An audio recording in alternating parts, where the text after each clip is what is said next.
Shalom, we Parashat Tzav, and today I want to look at additional laws for the priesthood. Now, as I said before, last week we looked at the 5 types of sacrifices. Now this week is a bit deeper understanding of specifically instructions for the priesthood regarding those sacrifices. A bit more detail on how to conduct it and how can you eat from it and all that. But it's also the consecration of the priesthood, and we did touch on the breastplate and the garments of the high priest, which is only a little snippet. But today I want to look at the removing of the ashes and keeping the fire burning on the burnt offering. Now this is something that is very symbolic, and it's a task for the priesthood. It's not a task for people who are not priests. So for example, if you compare it to a family, it's a task for the parents, not a task for the children. So if someone is not doing it as yet, they just came into faith, it's advised that they start growing until they get into a mature state and then start doing this, removing ashes and keep the fire burning. Now, we as the priesthood, we as the spiritual parents need to set the right example for those who are young and new in the faith. So it's not a bad thing to advise them to do these things that you yourself need to do. And we're going to look at what the symbolism is of removing the ashes and keeping the fire burning. But before I jump into that, I just want to lay the foundation of the fire. Now, the fire burning, that is the main purpose of this commandment. And that supports all the sacrifices that need the fire. Even the golden altar of incense receive coals from the brazen altar on the outside in order to get the incense altar going. So it's all about the fire, keeping the fire going. It's all about the center of everything. Now, we looked at this previously when we looked at the menorah. Now, menorah, the outcome of that, or the purpose of the menorah, is to make sure that the fire or the flames, the 7 flames, are lit and shine light in the holy place. Now, the brazen altar, the purpose of the fire there is not light. The purpose of this fire is to consume, to translate something that's in the physical to the spiritual. So why is that important? If you place a sacrifice, let's say a dead animal, do it in a practical sense. You put your dead animal on the altar without any fire. Eventually the carcass will decay and will be consumed, but it will be a rotten experience with a lot of worms and whatever goes with it. And it's not a pleasant thing. So if you want to draw near to someone and you bring them a rotten carcass, remember that sacrifices all have an aspect of celebrating and eating of the meat that has been sacrificed. So this is now raw, rotten meat that you now can partake in, eating it in the presence of the one you worship. So it's supposed to be a special meal, and you got a chef coming in to prepare it for you. That's the priesthood who sacrificed and put the offering on the altar, but there's no fire. So just take that into context of a congregation where there is no fire, where the priesthood do not do their duties of keeping this fire burning.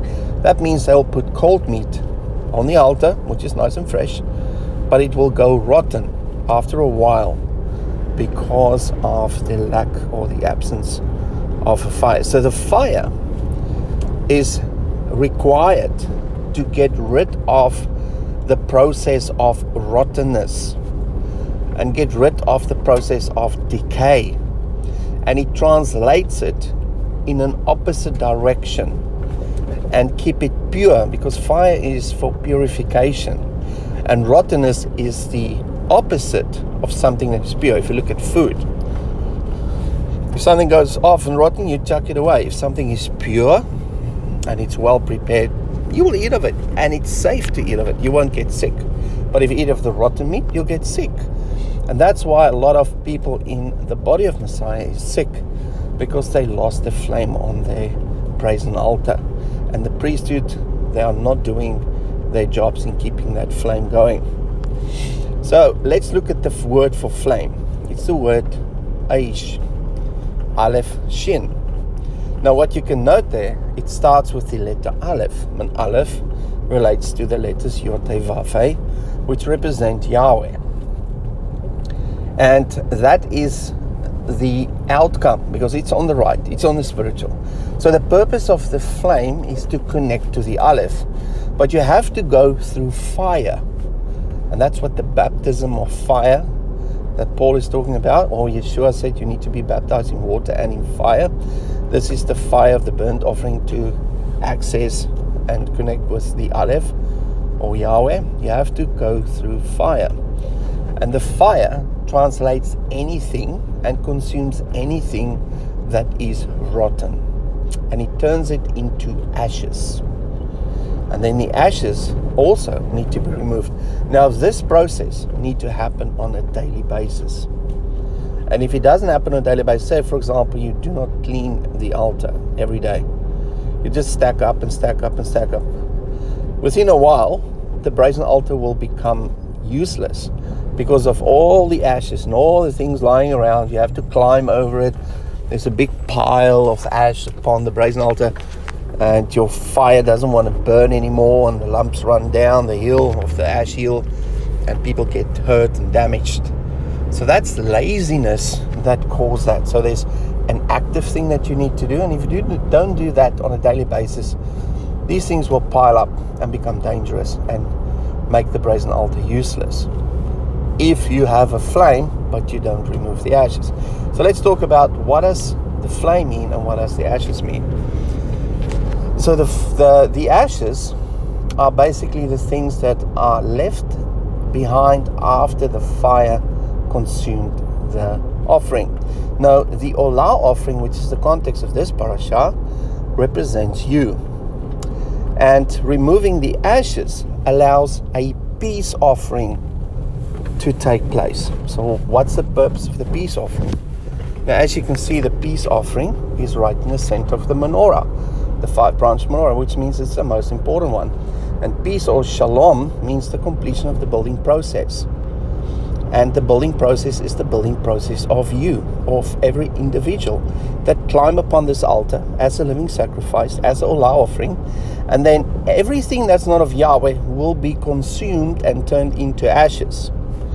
And then you swap places. Now you're the priest, and now you have to clean the ashes, the things that's not of Yahweh, that has been exposed through going through fire or difficult situations. And you have to remove that from your life on a daily basis through repentance and the willingness to change. That's the action of removing the ashes. So that's one part. The other part is, how do I keep this fire burning? Now, the fire needs to be kept alive on a daily basis.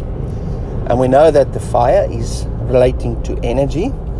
And if you have to input something, it means that your energy will contribute to producing the energy of the flame. And that is your time, your resources, and the abilities that Yahweh gave you. And that you apply in a positive way, but this now is for the benefit of the household, no longer for the benefit of you. Because all your efforts that go in is not for your salvation, it's for the salvation of others. Because you are a priest and you need to keep this fire burning. The other purpose of this is the word flame also means the foundation. And seeking the foundational truths of Yahweh is basically part of you keeping the fire burning. As in Acts they state, they search the scriptures daily. And that is to seek the purest form of the word and burn away everything that's not of Yahweh. So you can stand on a foundation. And then you apply it to your life with the right energy for the benefit of others. And that is how you keep this fire burning on a daily basis. So I will leave you with those thoughts. We'll discuss it again tomorrow in the context of everything else. So I hope you have a lovely day, and I'll speak to you soon. Shalom.